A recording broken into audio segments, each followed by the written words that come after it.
আসসালামু আলাইকুম রহমতুল্লাহ। এমন একটা নিউজ আপনাদের সামনে প্রচার করতে যাচ্ছি, অবাক হবেন যে শেখ হাসিনার বিরুদ্ধে যুবলীগ কর্মীর মামলা।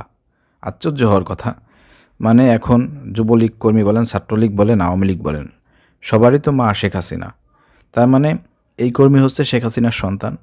তো শেখ হাসিনার সন্তান শেখ হাসিনার বিরুদ্ধে, মার বিরুদ্ধে মামলা করেছে। বিষয়টা কিন্তু এরকমের। ঘটনাটি কোথায় ঘটেছে, কেন ঘটেছে, কিভাবে ঘটেছে, বিস্তারিত একটু আপনাদেরকে পড়ে শোনাবো। যারা ভিডিওটি ওপেন করেছেন, আশা করি আপনারা সম্পূর্ণ ভিডিও দেখবেন এবং শেয়ার করে অন্যকে দেখার সুযোগ করে দেবেন। প্রিয় দর্শক, কালবেলা নিউজটি করেছে, এবার সাবেক প্রধানমন্ত্রী শেখ হাসিনার বিরুদ্ধে মামলা করেছেন এক যুবলীগ কর্মী। এতে শুধু হাসিনাই নন, মামলার আসামি হয়েছেন সাবেক স্বরাষ্ট্রমন্ত্রী সহ 187 জন। চিন্তা করে দেখেন, যুবলীগের কর্মী হয়ে হাসিনা সহ আওয়ামী লীগের নেতাকর্মীদের বিরুদ্ধে মামলার বিষয়টি নিয়ে ইতিমধ্যেই শুরু হয়েছে ব্যাপক আলোচনা সমালোচনা। বুধবার 20 নভেম্বর শেখ হাসিনার বিরুদ্ধে করা মামলার বিষয়টি জানাজানি হয়। মানে আজকে আপনারা যে ভিডিওটি দেখতেছেন, আজকে এই মামলাটি নিয়ে জানাজানি হয়। এর আগে সোমবার 18 November Chittagong metropolitan magistrate Jewel দেবের আদালতে মামলাটি করেন নগরের নন্দনকাননের বাসিন্দা কফিল উদ্দিন। কে এই কফিল উদ্দিন? কার এত বড় সাহস?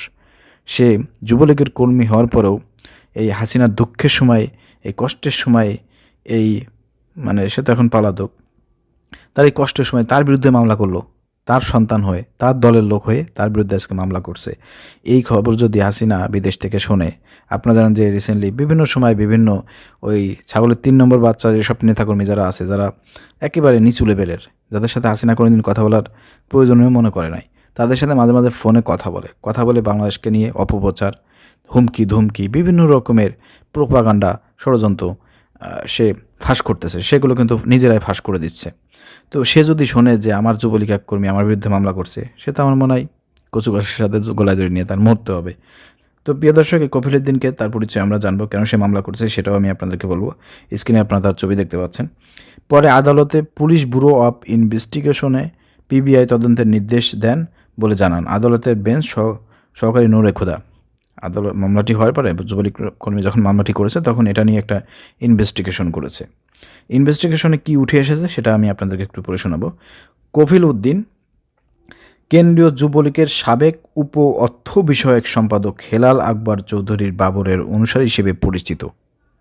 তার বিরুদ্ধে বৈষম্য বিরোধী ছাত্র আন্দোলনে হামলার অভিযোগ সহ অস্ত্র ও মাদকের একাধিক মামলা রয়েছে। শুধু তাই নয়, গ্রেপ্তার হয়ে কারাবাস করেছেন একাধিকবার। বুঝতে পারছেন? মানে এই কফিল উদ্দিন যে মামলা করছে হাসিনার বিরুদ্ধে, সে নিজেই হচ্ছেন এই বৈষম্য বিরোধী ছাত্র আন্দোলনের, সে হামলা করছিল, অস্ত্র নিয়ে হামলা করছিল, এবং সে মাদক দ্রব্যের সঙ্গে জড়িত, মাদক ব্যবসার সঙ্গে জড়িত। তার বিরুদ্ধে একাধিক মামলা আছে। এরপরও তাকে অনেকবার গ্রেপ্তার করা হয়েছে, সে কয়েকবার কারাবাসও ভোগ করেছেন। তো অনুসন্ধানে জানা যায় বাদী কফিল নিজেও বিভিন্ন মামলার আসামি। তার বিরুদ্ধে নগরের কোতোয়ালি থানায় অস্ত্র মাদকসহ 3টি মামলা এবং আনোয়ারা থানায় একটি সাধারণ ডায়েরি জিডি রয়েছে। এছাড়া গ্রেপ্তার হয়ে একাধিকবার কারাভোগ করেছেন তিনি। রাজনীতিতে চট্টগ্রাম নগরে বৈষম্য বিরোধী ছাত্র আন্দোলনে হামলার নেতৃত্বদানকারী যুবলীগ নেতা হেলাল আকবর চৌধুরীর অনুসারী হিসেবে পরিচিত তিনি। মানে এই যে হেলাল আকবর চৌধুরী, তিনি বৈষম্য বিরোধী ছাত্র আন্দোলনের উপর যে হামলা করেছিলেন এবং তারই কাছের একজন লোক তিনি। কফিল নগরের নন্দনকানন এলাকার একটি থাই অ্যালুমিনিয়ামের দোকানে চাকরি করেন।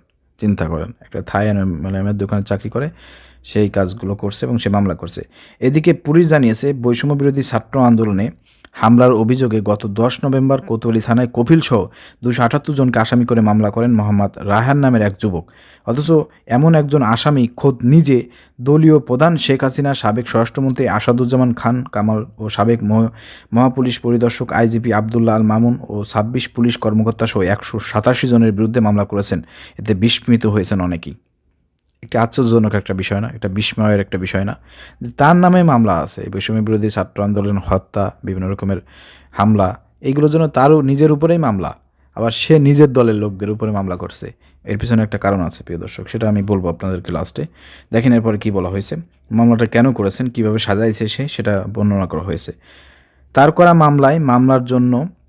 মামলার অন্য আসামিরা হলেন সাবেক সড়ক পরিবহন ও সেতুমন্ত্রী ওবায়দুল কাদের, সাবেক শিক্ষামন্ত্রী মহিবুল হাসান চৌধুরী, সাবেক সংসদ সদস্য এম মোতাবেব মুজিবুর রহমান, জাতীয় পার্টির চট্টগ্রাম মহানগর সভাপতি সুলাইমান আলম, মানে সব একেবারে ডিবি প্রধান হারুন, বিপ্লব কুমার, পুলিশ কমিশনার সাইফুল ইসলাম, কোতোয়ালি থানার সাবেক ওসি ওবায়দুল হক, নিজামুদ্দিন, মোহাম্মদ মহসিন ইত্যাদি ইত্যাদি অনেক 26 জন পুলিশ কর্মকর্তা।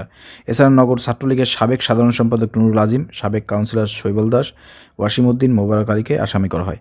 মানে এক চ্যাটে যা ছিল তার এলাকার আশেপাশে সব কেন্দ্রীয় যত নেতা খেতা এবং পুলিশ থেকে যারা আসছিল সবার নামে এক চ্যাটে মামলা দিয়েছে।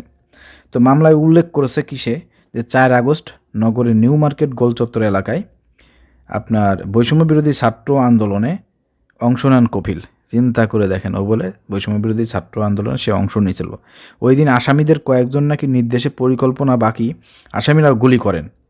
ওই দিনকে নাকি সব যে আসামির কথা উল্লেখ করেছে ওই আসামিদের পরিকল্পনা নাকি বাকি আসামিরা গুলি করেন, ককটেল ও বিস্ফোরণ ঘটান। এতে তিনি হাতে আঘাত পান, ঘটনার পর হাসপাতালে ভর্তি হন। এতে আরও উল্লেখ করা হয়, ঘটনায় জড়িত আসামিদের নাম ঠিকানা সংগ্রহ ও সুস্থ হতে সময় লাগায় মামলা করতে দেরি হয়েছে। কি বলবেন আপনি? এই যুবলীগ কর্মীকে আপনি কি বলবেন? কত বড় বাটপার, কত বড় সিটার, চিন্তা করে দেন। নিজেই বৈষম্য বিরোধী ছাত্র আন্দোলনে হামলার জন্য অভিযুক্ত, তার নামে অনেক মামলা আছে, একাধিকবার সে জেল খাটছে, মাদকের সঙ্গে জড়িত। এরপরে সে এখন নিজের দলের শেখ হাসিনা সহ নিজের দলের একেবারে বড় বড় রাঘব যারা আছে তাদের বিরুদ্ধে মামলা করছে। এটা কি আপনি পাগল বলবেন না ছাগল বলবেন না কি বলবেন আপনি বলেন? আমার কাছে যেটা মনে হচ্ছে প্রিয় দর্শক, এটা তাকে দিয়ে করানো হয়েছে। তার বিরুদ্ধে যে মামলা আছে, হত্যা মামলা, হামলা মামলা যা আছে, এটা আমার মনে হয় কোনো একটা বর্তমান সময়ে কোনো একটা রাজনৈতিক ছাত্র ছায়া এসে গেছে এবং তারা হয়তো তাকে বুদ্ধি দিয়েছে। ইতিমধ্যে আপনারা বুঝতে পারতেছেন যে বাংলাদেশে যুবলীগ, ছাত্রলীগ, আওয়ামী লীগ এরা কাদের ছত্রছায়ায় বর্তমান আছে অথবা কারা এদেরকে প্রশ্রয় দিচ্ছে, ওই দলটির নাম আমি নাই বললাম। তারা হয়তো তাকে শিখিয়ে দিয়েছে যে যেহেতু তোমার নামে মামলা আছে, তুমি যদি এটা থেকে বাঁচতে চাও, আমরাই তোমাকে এখান থেকে সিস্টেম করে তোমাকে মানে তোমার মামলা আমরা সব উঠিয়ে নিয়ে দেবো, খালাস করাই দেবো, তুমি কি করো, হাসিনার বিরুদ্ধে মামলা করো। আমার মনে হয় এরকমের কোনো কারো কথা শুনে এবং নিজে বাঁচার জন্য সে এই কাজটি করছে। নাহলে সে একজন যুবলীগ কর্মী এবং নাম করা একজন লোক, সবাই তাকে চেনে, সে কারণে মামলা করতে যাবে এবং মামলাটা সাজাইছে কীভাবে দেখেন। তো যাই হোক, আমার কাছে এটাই মনে হয়েছে যে কোনো একটা রাজনৈতিক দল বর্তমান সময়ের তাদের ছত্রছায়ায় গিয়ে তাদের শেখানো মানে কথায় নিজে বাঁচার জন্য সেই কাজটি করেছে। এটা হলো মূল আসল ঘটনা। তাকে মানে ধরে রিমান্ডে নিলে পারে এটা বেরিয়ে আসবে। তো যাই হোক, ঘটনাটি আপনারা শুনলেন, আপনাদের মন্তব্য কী একটু কমেন্ট করে জানাবেন। আসসালামু আলাইকুম রহমতুল্লাহ।